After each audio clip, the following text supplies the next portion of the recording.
If you're a man in your 30s or 40s and you're still training without data, you're basically flying blind. You wouldn't fly a plane without instruments, so stop flying your health that way. You think you know your body, but you probably have no idea what's happening under the hood. And here's the truth I've learned as my life has gotten heaps busier, fuller, and more demanding. You don't build long-term health, strength, and energy by guessing.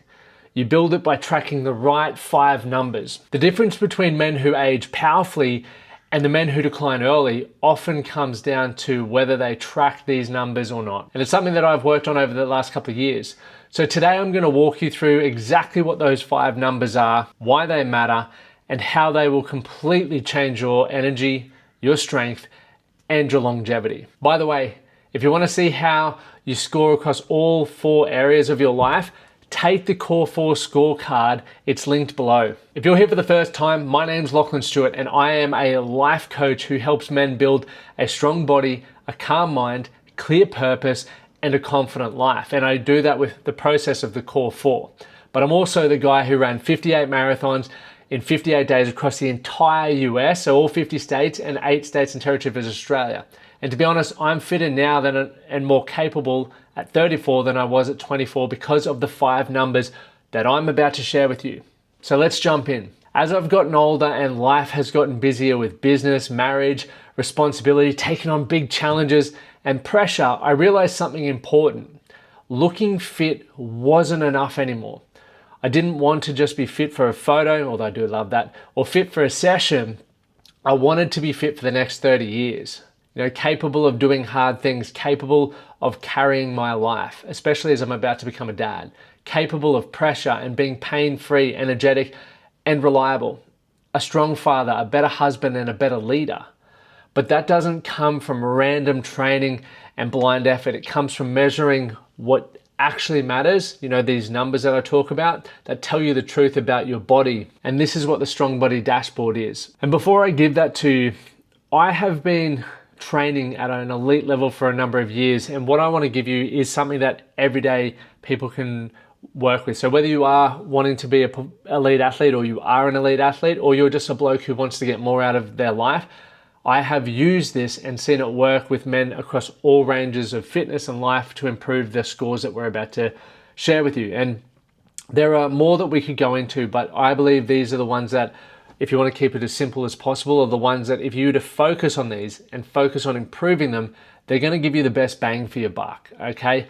And I use a Whoop, which is here. And so if you do want to get a month free on that one, there's a link in the description below. But I've used this literally for about 6 years now, and they keep getting better and better. And I just want to let you know as well, the numbers that I'm using across these 5 ones, I've taken them from different sources, from Whoop data to Aura data, from general health and coach data around what they feel they are. What I believe the most important thing that you could do from here on out is get your own data and collect it, because then you can start seeing patterns, baselines, and trends. So whether you use Whoop, you might use Apple Watch, and everyone's like, why are you wearing 2 watches? Well, the only reason why I have an Apple Watch is because the Whoop doesn't have a screen. So when I'm running, which I run most days, I want to see what pace I'm running at. And so the watch interface does that. But I know some of you use the Aura rings, some of you use Garmin. Doesn't matter, it still gives you data, and what we're looking for is more awareness and trends or patterns that you can then build and use improvements on. So that's a really important thing that I do want to share with you, even though I probably will keep referencing the Whoop because that's what I use and my data's on. I want you to use what you feel comfortable or what you've already got for this. So here we go with the 5 parts. And these aren't in any order. So the first one is your resting heart rate is the first number. So for men, 30 to 40, average is 60 to 70 beats a minute. Good is 55 to 60. Great is 50 to 55. Elite is 45 to 50. For men 40 to 50, the average is 62 to 75. Good is 58 to 62. Great is 52 to 58. Elite is 48 to 52. So if your resting heart rate jumps 8 beats or more above your normal baseline, you can tell that your body is stressed, inflamed, under-recovered, or getting sick. And I know every time I have a drink, I can wake up the next morning and I'll see my heart rate has shot through the roof. on my Whoop data, and that for me is a good indicator. And the reason why that's important for me to know, and maybe important for you to track, or actually I believe it is important for you to track, is because if you're trying to perform better, or if you're feeling sluggish when you wake up, you're not jumping out of bed with the energy and the oomph on the day that you would like, then you know that, hey, if you're just having a couple of knockoff drinks most nights of the week to relax and unwind, that's not allowing you to have a very restful sleep. So it's something to consider and something to think about. So the second one we want to look at is your heart rate variability. So men from 30 to 40 years old, the average can be between 45 and 70. Good is 60 to 90. Great is 90 to 110. And elite is 110 to 150. Men 40 to 50, the average 35 to 60. Good is 50 to 80. Great is 80 to 100. And elite is 100 to 130. And to be honest, I think what the best mine would have ever been was like 112 maybe. So I know I've pulled these numbers from multiple different places and put some averages together, but and as I said, when you get your own data, you can find your own baselines. But anyone who has like a 150, I'm like, wow, that is elite. To be honest, what my average sits around now is about 70, and I still consider myself elite. So we're always going to get our own baselines, and that's why I'm such a big believer in getting your own data around this stuff, even from blood work without complicating it, but it's good to know your own data. So if you have a sharp drop below your baseline, right, this usually means, once again, stress, fatigue, alcohol, poor sleep, or you've got a huge emotional load on. And this is a place where a strong body meets a calm mind, right? Your sleep is the third number. And what we're looking at is sleep quality. So I look for a minimum of 7 hours, and optimal is 7.5 to 8.5. High performance is like 8.5 to 9. So most men try to outperform poor sleep. You can't. You will always lose that battle, I promise you. Yes, there is the occasional superstar who somehow thrives off 5 to 6 hours of sleep.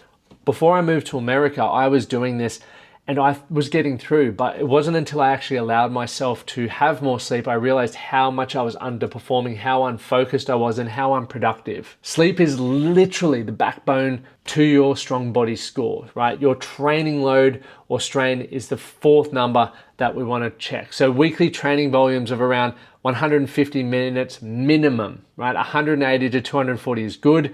300 to 450 is athletic. It's, I'm sitting around that number around 6 hours a week. 450 to 600 is really high performance. What you want to look at there is like strength training. For me, I do 2 to 3 sessions minimum.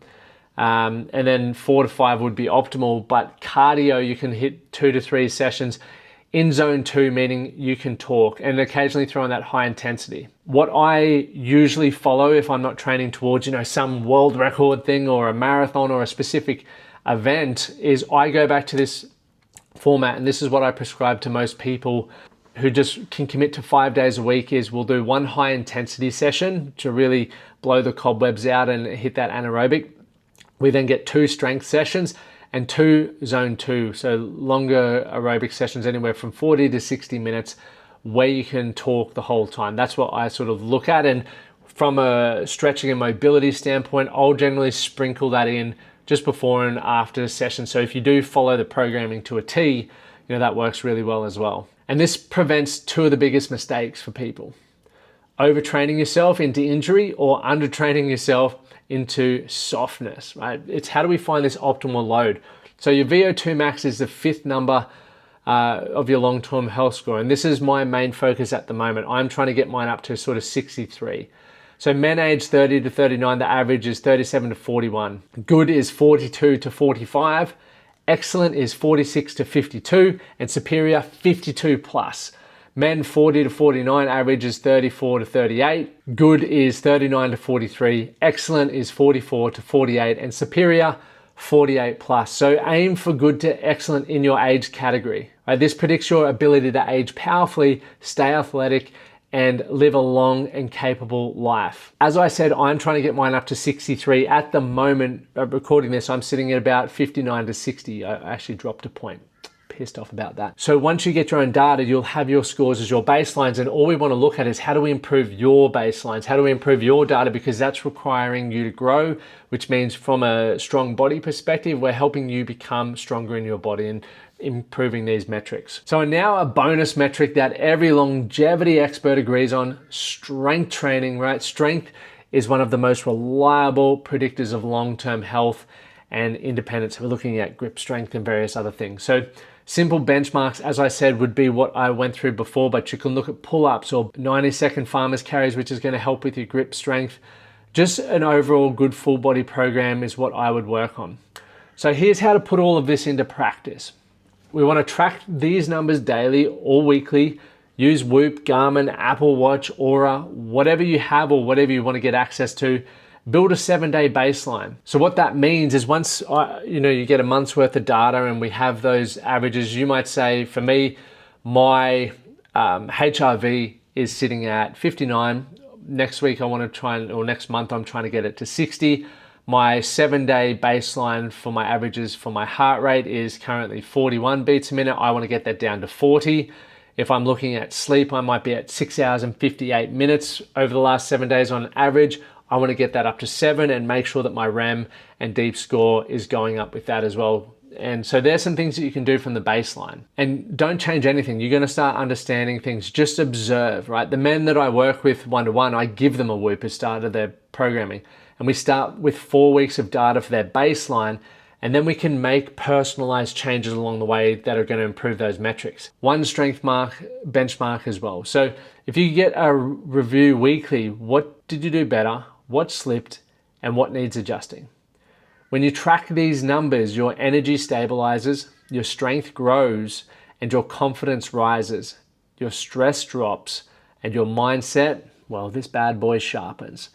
You start aging powerfully instead of prematurely. And this is why strong body quadrant, right? Quadrant number 1 is one of the core 4. So when your strong body improves, your calm mind improves, your clear purpose sharpens, and your confident life expands because you finally have the energy to live it. Track these 5 numbers for 30 days, then DM me and tell me what changed for you. I'm super keen to hear what works for you. And if you want to see exactly where you sit across these quadrants, make sure you take the scorecard in the link in the bio, and it's going to give you direct feedback and even some actionable steps that you can take to start making some improvements now. And make sure, for those of you who are asking about my coaching, I'm launching the Life Performance Accelerator in 2026, which is a full system approach to building the man that you know you can be using this core 4. And if you want to be the first to know about it, keep an eye out. The details are coming. If you take the scorecard, you'll end up on my email list. Remember, your body is the vehicle that carries your entire life. If you want a strong life, start by building a strong body. And if you enjoyed this episode, hit the subscribe button, share it, and enjoy more of these videos. We'll see you in the next video.